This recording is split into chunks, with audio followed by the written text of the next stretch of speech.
আবার টুকটাক টুকটাক ফুকফাক, বাবারে বাবা, তাও আবার এত দূর থেকে ভাবা যায়? যাই হোক, আমি একটা কথা বলি, আমি যেটুকুনি বুঝি বা শোনা গল্প, সেটা হচ্ছে বশীকরণ নাকি হয়, হিপনোটাইজ যাকে বলে, ঠিক আছে? কিন্তু এই টুকটাক গুন্তক এগুলো করে কারোর কোনো দিন ভালো কেউ করতে পেরেছে এটা আমি শুনিনি। যেটা শুনেছি সেটা হচ্ছে, ধরুন কারোর কাউকে রিভেঞ্জ নেওয়ার ইচ্ছে হয়েছে, বেশিরভাগ ক্ষেত্রে ফ্যামিলিগত ব্যাপারে, তো তখন হচ্ছে তোমার এরকম ধরনের ভুলভাল জিনিস করে। যাই হোক, বাই দা ওয়ে, আমার পার্লারে একটি মেয়ে কাজ করতো, কোথা থেকে আসতো জানেন?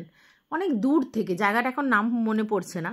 তো সেই ভদ্রমহিলা হচ্ছে বাইরে একটা রিলেশনশিপ ছিল, বলতো ভাই আমাদের কাছে, কিন্তু আমরা বুঝতে পেরেছিলাম ভাই ছাড়া অন্য কিছু। আর তার দুটি ছেলে ছিল, একটি ছেলে তার হাজব্যান্ডের, আর একটি ছেলে আমার যেন মনে হতো ছেলেটিকে দেখে যে ওই যাকে ভাই বলে লোকের কাছে শো করেছে তার। তো যাই হোক, এবার ওই ভদ্রমহিলা তার হাজব্যান্ডকে হচ্ছে ওই 3 মাস না 6 মাস ছাড়া ছাড়া কিছু করতো, এবং সেটা ওভার টেলিফোনিক কাউকে কনসাল্ট করতো। মানে ওনার একজন কেউ গুরুদেব টাইপের কেউ ছিলেন, তাকে মাঝে মধ্যেই ফোন করতেন, তার আগে টাকা দিতে হতো, টাকা দিয়ে ফোন করে হচ্ছে কি বলতো, তারপরে আবার সেই বশীকরণ হতো। হ্যাঁ, মানে এটা উনি আমাদের বলেছিলেন। দেখুন, আমি তো কোনো দিন এগুলো দেখিনি, ওইভাবে দেখিনি, তবে এটা শুনেছি বশীকরণ হয়, এবং কিছু স্পেসিফিক লোকজন বলেছে বশীকরণ হিপনোটাইজ হয়। কিন্তু সত্যি কথা বলতে আমি এগুলো বিশ্বাস করি না। কারণ বিশ্বাস করি না এই জন্যে, তার কারণ হচ্ছে মানে আমার হাসি পায়। তবে একটা কথা আমি তোমাদেরকে বলতে পারি, যে শুভ শক্তিতে মানে পুজো, আচ্ছা, দেবী অর্চনা, ঠাকুরের সান্নিধ্য, এইসবে কিন্তু মানে এইসব নেগেটিভ এনার্জি সরে যায়। তবে হ্যাঁ, নেগেটিভ এনার্জিকে অনেকে কাজে লাগিয়ে অনেক কিছু করে, এটা শুনেছি, শোনা কথা, সবটাই শোনা কথা। এবার আমাদের পাশে কটা বাড়ি আছে, তারা শুধু বলে যে মানে একজন অপরজনকে বলে যে ওই ফ্যামিলির ছেলেকে হচ্ছে তার বউ বশীকরণ করেছে, উনি বলে ওনার ছেলেকে বশীকরণ করেছে, মানে এক ভদ্রমহিলা তার ছেলেকে বশীকরণ করেছে, এসব ওরা বলে, ওদের মধ্যে আলোচনা হয়। আর কিছু যদি অসুস্থ বা কিছু হয় তাহলেই বলে যে কিছু করেছে আর কি, ঠিক আছে? আচ্ছা, বাই দ্য ওয়ে, আমার দিদার বাড়িতে একটা সময় ওনাদের অবস্থা খুব ভালো, এখনও ভালো, তখনও ভালো ছিল।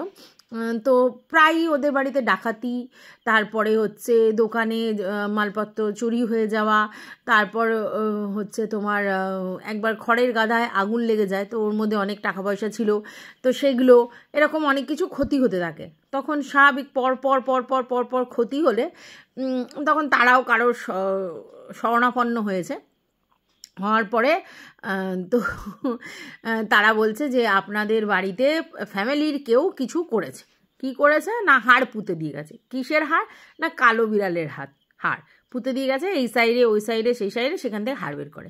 তো কেন এই কথা বলছি, এই হাড় পোড়া গল্পটা কিন্তু প্রতিটা মানে এই ধরনের যারা আর কি রেমিডি আর কি দেয়, তারা কিন্তু বলে, মানে কারোর বাড়িতে ধরুন একটার পর একটা প্রবলেম অ্যারাইজ হচ্ছে, হয়তো অনেক সময় হয় কোনো গ্রহের ফেরে হয়, তখন মানে টাইম খারাপ যায় সেই সময়। তো তখন স্বাভাবিকভাবে দেখুন, যখন মানুষের টাইম খারাপ যায় তখন মানুষ মানসিকভাবে বিধ্বস্ত হয়ে পড়ে, তো তখন তাকে যে যা বলে তাই করে। তো সেই জায়গা থেকে তখনই এইসব তান্ত্রিক ফান্ত্রিকদের আগমন হয়, এবং তখন বেশিরভাগ ক্ষেত্রেই দেখেছি যে প্রথমেই তারা অ্যাড্রেস করে যে বাস্তুতে দোষ আছে। তো কী বাস্তুতে দোষ আছে না, কেউ পুঁতে রেখেছে কিছু, ঠিক আছে? তো কী পুঁতে রেখেছে, বেশিরভাগ ক্ষেত্রেই কালো বিড়ালের হাড় বলে, এবং বলে এই ডান দিকে বাঁ দিকে এই দিকে ওই দিকে, এবং বেরোয়ও। এবং এটা আমি বলবো কিছুটা ওরা হাতের কাজ, সবার বাড়ি দিয়ে কী করে হাড় বেরোয়, এতখানি খুললেই কেন হাড় বেরোয়, তো এই জায়গাটা কিছু একটা ব্যাপার আছে। তো আমার মনে হয় যে এটা একটা হাত সাফাইয়ের কাজ। যেরকম চোরেরা কিভাবে আপনার পকেট থেকে পকেট মারি করে নেয় বুঝতে পারেন না, ব্যাগ থেকে কিভাবে টাকা তুলে নেয় বুঝতে পারেন না, ঠিক সেম জিনিসটা এই তান্ত্রিকরা কি করে ওই বিড়ালের হাড় গর্ত করে সেখান থেকে বের করে উত্তর পূর্বে হ্যানা তেনায়, সেটা আমরা জানি না, ওটা ওদের মানে ক্রিয়েটিভিটি বলতে পারেন। ঠিক আছে। তো কেন এত কথা বলছি নিশ্চয়ই বলবো। আমি হার্টের একটা ভিডিও দেখলাম আর তারপরে বললো যে লাইভটা দেখবেন, খুব এমার্জেন্সি একটা লাইভ করেছি। তো স্বাভাবিক ব্যাপার, প্রথমে বলে আর্জেন্ট ভিডিও, তো আর্জেন্ট ভিডিও ন্যাচারালি দেখুন আমরা যখন কেউ আর্জেন্ট ভিডিও দেয় না তখন খুব ইন্টারেস্ট দেখাই যে কী এমন বলছে, দেখি একবার গিয়ে। তো গিয়ে দেখলাম, দেখার পর বুঝতে পারলাম যে উনি অ্যাকচুয়ালি ওনার লাইভটা দেখতে বলেছেন, যেখানে অনেক কিছু বলেছেন। তো লাইভটা দেখতে গেলাম, তো লাইভটা দেখার পরে ওমা দেখছি সেখানে তুকতাক পুকপাক মানে তন্ত্র মন্ত্র জাদু এইসব, মানে হিপনোটাইজ বশীকরণ এইসবের গল্প হচ্ছে। তো তার ব্যক্তিগত কোনো মানে কাউকে অ্যাড্রেস করে বলছে, সে কাকে অ্যাড্রেস করে বলছে, কেন বলছে, কিসের জন্য আপনারা সবাই সব জানেন। তো আমার বলার দরকার নেই যে হ্যাঁ হয়েছে কি সত্যি হয়েছে, বাট আমি বিশ্বাস করি না। আর সোশ্যাল মিডিয়ায় মানে সবথেকে হাস্যস্কর ব্যাপার দেখুন, প্রথম টিনাদের হচ্ছে ওই ঝাড়ফুঁক করতে গেল, দেখলেন যে ওর বৌদির যখন শরীর খারাপ হলো তখন ও ডাক্তারও দেখিয়েছে প্লাস ঝাড়ফুঁক করেছে। তো আমি সেটা নিয়ে প্রোটেস্ট করেছিলাম যে তুই একজন সোশ্যাল ইনফ্লুয়েন্সার হয়ে এই ঝাড়ফুঁক তুকতা খেনা তানা কেন বিশ্বাস করছিস। আচ্ছা, তো এটা গেল। তারপরে হচ্ছে আমাদের হচ্ছে কি যেন বলে ওই যে সুদেবী বলল কি তার ফ্যামিলিতে নাকি কি পোড়াচ্ছে কি হচ্ছে, তো সেইগুলো হচ্ছে টুকটাক গুনতুক, তার জন্য তার ছেনা কাটছে না আর কি, মানে এরকম ধরনের একটা গল্প। এবং এই ছেনা কাটানোর জন্যে ছেনার মেশিন শুদ্ধ, লেবুর রস শুদ্ধ, সে ফ্ল্যাট বাড়িতে চলে গেল, বললো 6 মাস থাকবে। তো 6 মাস না থেকে 2 মাস থেকেছে। তো কোয়াইট ন্যাচারাল যে সবাই প্রশ্ন করেছে তাহলে কি তুমি কনসেপ্ট করে গেছো। তো পরবর্তীকালে শুনলাম যে না, যে ওনারা ওখানে রয়েছে বলে তার শ্বশুর শাশুড়ির অবস্থা খারাপ হচ্ছে, কারণ ছেলেকে দেখতে পাচ্ছে না বা ছেলে সেখানে থাকছে না। তো তাই জন্য কে আসবে তার থেকে যে আছে তার টেক কেয়ার বেশি জরুরি, তার জন্য ওরা পত্রপাঠ বিদায় 2 মাসের মধ্যেই ফ্ল্যাট থেকে বাড়ি চলে এলো। কিন্তু ও টুকটাক বশীকরণ প্রমোট করেছে, ঠিক আছে। ও কিন্তু বহু আগে বলেছিল যে ও জ্যোতিষশাস্ত্র বিশ্বাস করে না, বলেছিল, হতেই পারে, কেউ নাই করতে পারে। এবং তারপরে শুনেছিলাম জ্যোতিষীর কাছে গিয়েছিল কোনো না কোনো কারণে।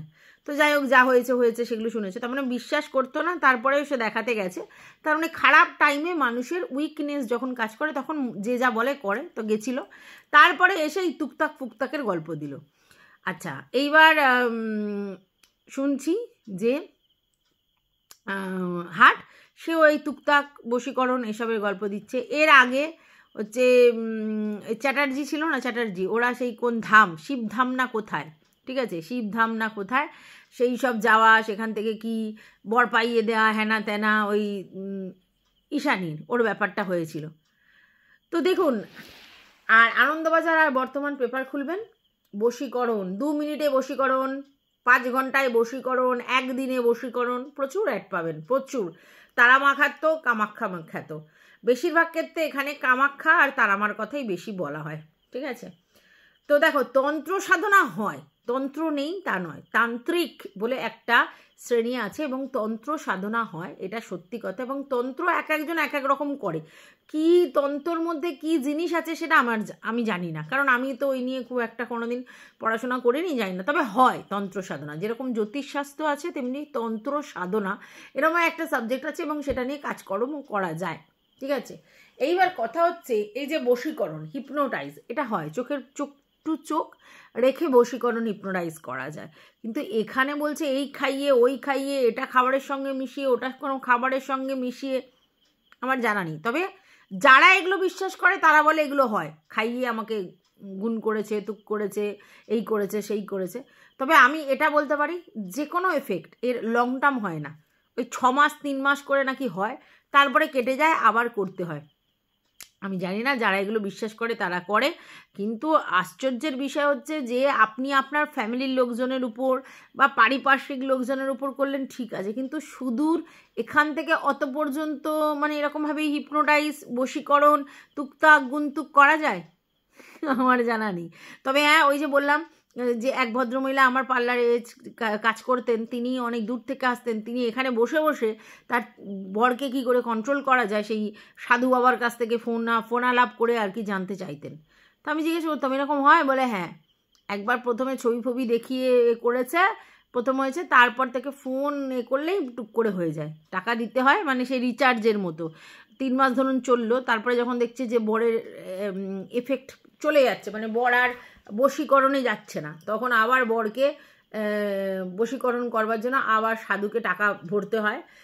সাধু আবার কি হুজুবুজু গুজু করে আবার বউয়ের কথা উঠে বসে, ওরা বলেছে। তো আমি এই কোনোটাই বিশ্বাস করি না, আমি শুধু সুপার ন্যাচারাল পাওয়ারকে বিশ্বাস করি, মানে ঠাকুর ভগবান এটা একটা পাওয়ার এবং সেটা শুভ শক্তি, ঠিক আছে, যেটা একটা পজিটিভ ভাইব বা পজিটিভ এনার্জি দেয়, সেটা আমি বিশ্বাস করি। তবে হ্যাঁ, পজিটিভ ভাইব আর পজিটিভ এনার্জি যেমন আছে, তেমনি অবশ্যই তার এগেনস্টে নেগেটিভ ভাইবস বা নেগেটিভ এনার্জি আছে, এটা সত্যি। কিন্তু হিপনোটাইজ বা বশীকরণ এত দূর দূর দূরান্ত থেকে করা যায় এবং অন্য কাউকে বশীকরণ করে কী লাভ আছে? হ্যাঁ, টাকা পয়সা তো কম খরচা হয় না এগুলোতে, তাই না? আর কাউকে পৃথিবী থেকে সরিয়ে দেওয়ার প্ল্যান, এইগুলো না আমার না ঠিক মানে মাথায় আসে না। মানে এই ইউটিউবের সামান্য কন্ট্রোভার্সি জোনে, হ্যাঁ, একে অপরের তোপ দাগা হতে পারে, কামান দাগা হতে পারে, দুজনের মধ্যে সম্পর্ক খারাপ হতে পারে, অনেক কিছু হতে পারে, তাতে কেউ এরকমভাবে আমার না ঠিক মানে বিশ্বাস হয় না। এবার দেখো, আমি অনেক কিছুই জানি না, অনেক কম জানি মানে এত জিনিসপত্রের, ঠিক আছে। তবে এটা বুঝতে পারি যে অনেক মানসিক জায়গা অনেক কিছু হয়, অনেক শারীরিক জায়গা অনেক কিছু হয়। তবে পজিটিভ এনার্জি নেগেটিভ এনার্জি এই দুটো ভাইবস আছে, এটা বলতে পারি, এই দুটো জিনিস আছে, আর বাদ বাকি কোনো কিছু নেই। তবে তন্ত্র সাধনা করা যায়, জ্যোতিষ শাস্ত্র পড়া যায়, জানা যায়। আর হচ্ছে তোমার বশীকরণ হিপনোটাইজ এটাও একটা বিদ্যা, যেরকম জাদুবিদ্যা, হ্যাঁ সেরকম এটা বিদ্যা। আচ্ছা, এবার জাদুর মধ্যে ওই কী কালা জাদু না হ্যানা ত্যানা ওগুলোও হয়, মানে ওগুলো সব করা যায়, পুতুলে করে ওইসব করা যায়, এগুলো হচ্ছে সবই বিদ্যা, ঠিক আছে, যেরকম যে পারফর্ম করবে।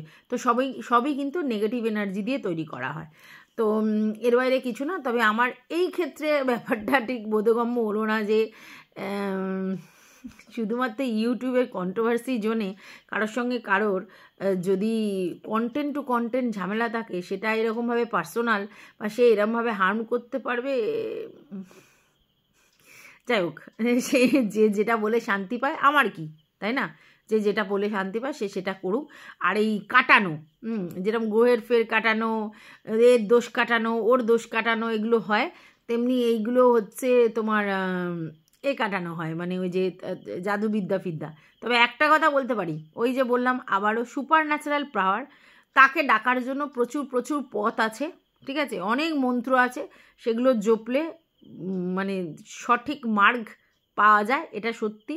কিন্তু কিচ্ছু মন্ত্র কিচ্ছু দরকার নেই, শুধু এক মনে বিশ্বাস রেখে যদি ভগবানকে ডাকা যায়, সমস্ত জিনিস থেকে তুমি রক্ষা পাবে। ভগবানই একমাত্র তোমার রক্ষা কবচ নেগেটিভ সমস্ত জিনিস থেকে, ঠিক আছে। কিন্তু তোমার টাইম, তোমার খারাপ টাইম, তোমার ভালো টাইম, এ তো থাকবেই, সেগুলোকে তো মানে নিয়েই চলতে হবে। আর রইল বাকি মানে ভিতরে স্কিনের ভিতরে টাক টাক টাক পড়ে যাওয়া, এরকম, ওটা এক ধরনের, আমি যতদূর জানি একরকম রোগ, অ্যালোপেশিয়া টাইপের। আর সবথেকে বড় কথা হচ্ছে ওগুলোতে ওরকম গর্তই হয়, মানে যেরকম ফোড়া হলে দেখবেন আপনার স্কিনে যদি ফোড়া হয়, তো ফোড়ার ওই জায়গাটা ওর কি যখন মানে ওই যেগুলো বেরিয়ে যাওয়ার বদ জিনিসগুলো বেরিয়ে যাওয়ার পর ওই জায়গাটা স্কিনটা পুরো একটা অন্যরকম হয়ে যায় এবং স্কিনটায় কোনো রোম থাকে না, আর পুরো তেলা হয়ে যায়, ঠিক আছে। ঠিক সেরকম হচ্ছে তোমার মাথার ব্যাপারটা, ওরকম ধরনের স্পট হয় যাদের অনেক ঘন ঘন চুল, ঠিক আছে, তাদের মধ্যখানে ওরকম হয়ে যায় অনেক সময়। তো সেইটা হতে পারে, এটার সঙ্গে ওটার কোনো সম্পর্ক নেই, ঠিক আছে। আর আমি একবার আমার গল্প শোনাই, একবার একটা আমার ছোট্ট গল্প। আমার ছেলে তখন খুব ছোট, ওই কেজিতে পড়ে, নার্সারিতে পড়ে। তো আমার বরের সঙ্গে আমার কিছু হয়নি, কিন্তু আমার বর না অনেক দিন বাড়ি আসছিল না, ঠিক আছে। তো বাড়ি আসছিল না, তো এবারে আমি জানতে পারিনি ও কোথায়। তখন তো সেরকমভাবে ফোনের ব্যাপারটা ছিল না, তো মানে তখন ল্যান্ডলাইনের ব্যাপারটাই ছিল বেশি, তো মোবাইল অত ছিল না। ল্যান্ডলাইন মানে ছিল না, মোবাইল ছিল, আমার বর সুইচ অফ করে রেখেছে, আমার মনে নেই, তো আমি খুঁজে পাচ্ছিলাম না। তো আমি তখন আমার এক বন্ধুকে গল্প করি, আমার ছেলের স্কুলে পড়ে তার, তো সে বললো চলো, আমার ঠাকুমা আছে যে কিনা ভর পড়ে। তো কি ভর পড়ে, ভরটা কি? বলছে ভর পড়ে মানে হচ্ছে বলে দেয় কোথায় গরু আছে, কোথায় কি আছে সব বলে দেয়। ভালো কথা। বলছে কিসের ভর পড়ে? না বাবা ভোলেনাথের ভর পড়ে। তো আমি গিয়েছি, ওদের বাড়িতে বিরাট একটা অশ্বত্থ গাছ আছে। আচ্ছা, সেখানে ভোলেনাথ বাবা আছে। একটা দরমা দিয়ে একটা ঘর মতো আছে, সেখানে ওর ঠাম্মি বসে আছে। ঠাম্মি ভীষণই চেহারা ভালো, আর মাথায় জটা, ঠিক আছে? চুল, জটার ব্যাপারটা জানো তো, চুল আশ্রে না আশ্রে আশ্রে ব্যাপারটা নোংরা জমে জমে জটা পড়ে।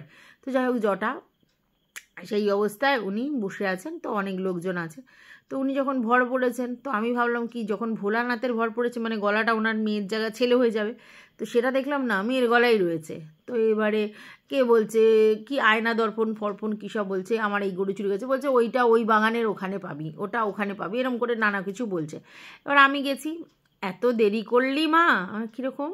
না তোমার বরের হচ্ছে অন্য ফ্যামিলিতে কারোর সঙ্গে ইন্টুকুলুগুলো আছে, ঠিক আছে? যেই না এটা বলেছে আমার খুব জোর হাসি পেয়েছে, ঠিক আছে? যার সঙ্গে বলেছে আমার আরও হাসি পেয়েছে। হাসি পেতে আমি আর ওদের কিছু বলছি না। এবার আমি তখন আমার ছেলের বন্ধুর মা, মানে আমারও বান্ধবী তখন, সে আমাকে খাওয়াবে দাওয়াবে, মানে ওদের বাড়িতে যেহেতু গেছি অনেক করছে। তো আমি খেয়ে ঠেয়ে নিয়ে বিকালবেলা ওইখান থেকে ওদের হচ্ছে সেই সোনার গয়নার যে বাক্সগুলো হয় না, ওই তৈরি হয়, খুব ভালো অবস্থা ওদের। তো সেই সব দেখে টেকে আমি বাড়ি চলে এসেছি। তারপরে কথা বলছি, কিন্তু এবারে আমি ওটা শুনে না হাসি চাপতে পারিনি। মানে ওদের সামনে তো হাসি চাপা যায়, মানে হাসা যায় না। তো বাড়ি এসে হাসি। তো কিছুদিন পর আমার বর আসে, তো রাগ করে আমার আর কি এক বড় ননদের বাড়িতে আমার হাজব্যান্ড কিছুদিনের জন্য গিয়েছিল, একটা মানে রাগ করে, কিন্তু আমি বুঝতেই পাইনি ও আমার উপর রাগ হয়েছে। তো ব্যাপারটা এরকম ছিল। তো যাই হোক, তাকে বলে দিল সে মানে আমার ফ্যামিলিরই কারোর সঙ্গে পরকীয়া করেছে। দেখুন, আমার হাজব্যান্ডকে নিয়ে অন্য কিচ্ছু বললে আমি বিশ্বাস করতাম, কিন্তু যেটা বলেছে সেইটা আজকের ডেটেও বিশ্বাস করার জায়গায় নেই। তখন তো বাদই দাও, তখন তো সবে সবে ছেলেটা আমার ছোটো, এখন তো অনেক বড় হয়ে গেছে। তো সেটা নিয়ে হাস্যস করা একটা কথা বলেছে, কী করে বিশ্বাস করবো বলুন তো? তো তবে থেকে আমি বুঝেছি এগুলো সব ভণ্ডামি, কিচ্ছু না। কিন্তু দেখুন, বিশ্বাসে মিলায় বস্তু তর্কে বহুদূর। কিছু মানুষ এগুলো বিশ্বাস করে, আর কিছু মানুষ এই বিশ্বাসটাকে নিয়েই খেলাধুলা করে, আর তাদের কারবার চলে। এটা বোঝেন তো? সমস্ত জিনিসই তাই, যে বিশ্বাস। এই যে ধরুন আমরা যে পার্লারে যাই, সেটাও তো কিছুটা বিশ্বাসের উপরে নির্ভর করে। হ্যাঁ, 2000, 5000, 10,000, 20,000 টাকা নিয়ে এই করে দেবো ওই করে দেবো, আপনি সার্ভিস নিয়ে চলে আসেন। আপনি কি পুরো এই চুল ফুলগুলো নয় স্ট্রেটনিং ফেটনিং স্কিন ফিন কি ভালো হলো কি মন্দ অত বুঝলেন? অত বুঝলেন না, কিন্তু করে চলে এলেন। তো তাই বলছি, সবটাই বিশ্বাস। আপনাকে বিশ্বাস করতে হবে যে হ্যাঁ আমার স্কিন চকচকে হয়ে যাবে, আমার চুল হেভি হয়ে যাবে, আমার হাত পা একেবারে সুন্দর হয়ে যাবে, আমার পুরো ট্যান উঠে যাবে। বিশ্বাস তেমনি এটাও একটা কারবার, ঠিক আছে? এবার বিশ্বাস করলে মানুষ অনেক দূর, বিশ্বাস না করলে কিছুই না। এবার যারা এগুলো ভুক্তভোগী হয়েছে সেগুলো, তবে আমি একটা কথা বলি, কিছুটা মেন্টাল ব্যাপার আছে, ঠিক আছে? যারা মেন্টালি উইক তারা এগুলো অনেকটা বেশি বিশ্বাস করে, আর যারা মেন্টালি স্ট্রং তারা অতটা বিশ্বাস করে না। এবার আমাকে অনেকে বলতে পারবেন যে এই পাথরগুলো তুমি কেন পড়েছো? পাথরগুলো তো তার মানে তুমি বিশ্বাস করো তার জন্য পড়েছো, এটা বলবে, ঠিক আছে? তো প্রথম কথা বলি যে আমি জ্যোতিষশাস্ত্র মানি। কেন মানি? জ্যোতিষীদের মানি না, জ্যোতিষশাস্ত্র মানি। তার কারণ আমি জানি যে গ্রহ নক্ষত্র এদের একটা কক্ষপথ আছে, সেখানে ঘোরাঘুরি করে এবং তার ফলে কিছু রেজাল্ট হয়, ঠিক আছে? এবার জ্যোতিষশাস্ত্র একটা বড় সিলেবাস, সেটা সবাই কমপ্লিট করে উঠতে পারে না। কিছু লোক অল্প বিস্তর পড়াশোনা করেই তোমার বসে যায় বলতে। তো সেগুলো তারা তারপরে যখন তো এটা প্রফেশনালি নেয়, তখন তারা অনেক কিছু ভুয়ো কথা বলবে, এটা খুব স্বাভাবিক। কারণ সবটা যদি সত্যি সত্যি বলে আপনি আর যাবেন না, তাই না? কিছু ভয় দেখাবে, কিছু বলবে এই হয়েছে ওই হয়েছে, তো তারা অনেক রেমেডি দেয়। কিন্তু আমি এই রেমেডিগুলো কেন পড়েছি আপনাদের মনে হতে পারে। আমি এটা বুঝি যে পাথর কিছু করুক না করুক, পাথরের মধ্যে থেকে রে পাস হয়ে আপনার শরীরে যায়, যেটা আপনার শরীরের জন্য ভালো, পজিটিভ এনার্জি দেয়। তো সেই জন্য আমি পাথরগুলোকে ধারণ করেছি, ঠিক আছে? অন্য কোনো কারণে নেই, এই রে পাস করবার জন্য। আমি এরকম নয় আমি এটা মুক্ত পড়লাম আর আমি ঠান্ডা হয়ে গেলাম, এমন নয় যে আমি হচ্ছে চুনি পড়লাম আমার রবি ভালো হয়ে গেল, আমি পান্না পড়লাম আমার বুদ্ধি খুলে গেল, না না, এরকম কখনো হয় নাকি?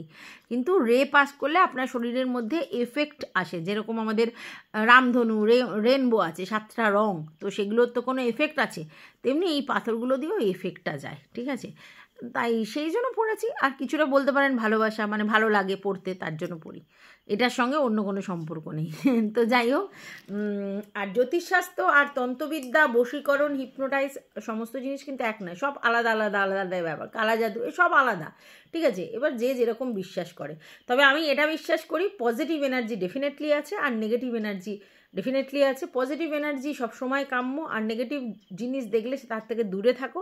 তবে আমি এটা বুঝতে পারি না কারোর উপরে শুধুমাত্র কন্ট্রোভার্সির জন্য কেউ এরকম করতে পারে, এটা আমার কাছে একটু অবিশ্বাস্য লাগছে। তো যাই হোক, এই ভিডিওটা এই পর্যন্ত। টাটা।